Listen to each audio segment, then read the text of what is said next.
தம் போட்டுருவோம். அதனால ஒரு போது வீழ்ச்சியவர்களா இது தவறான வழி, தவறான சிந்தனை.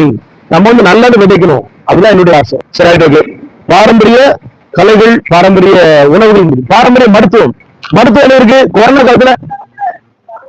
பாரம்பரிய மருத்துவம், பாரம்பரிய மருத்துவம் என்னங்க பாரம்பரிய மருத்துவம்? கொரோனா காலத்துல என்ன குடிச்சோம்? கபசர குடிநீர். அதுக்கப்புறம் குடிச்சோமா? ஏன் குடிக்கல? கசக்குது. மக்களே, 6 சுவையை ஒவ்வொரு நாளும் நம்ம சாப்பிடணும். ஒண்ணு 6 சுவை சொல்லுங்க. இனிப்பு, புளிப்பு, திறப்பு, கசப்பு, கார்ப்பு. சரி, 6 சுவை நம்ம எல்லாம் சாப்பிடுவோம். யோசிக்கணும். 6 சுவை ஒரு மனிதனுக்கு தேவை.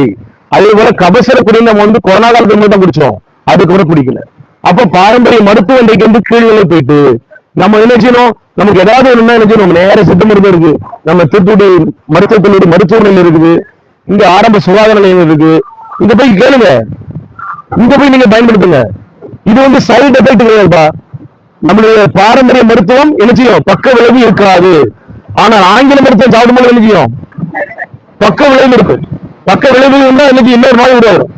இந்த சாப்பிடுவோம், இதுக்காண்டி வருவோம், இங்கிட்டு பறிச்சிட்டு இந்த சாப்பிட்டு இங்கிட்டு பறிச்சிட்டு. அப்ப இதுக்கு சாப்பிட்டே இருக்க. அதனால சொல்றேன், ஆங்கில மருத்துவத்தை என்ன செய்யணும்? ஒதுக்கிடுவோம்.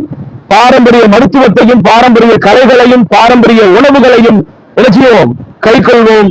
தமிழராகவே வாழ்வோம். நன்றி, வணக்கம்.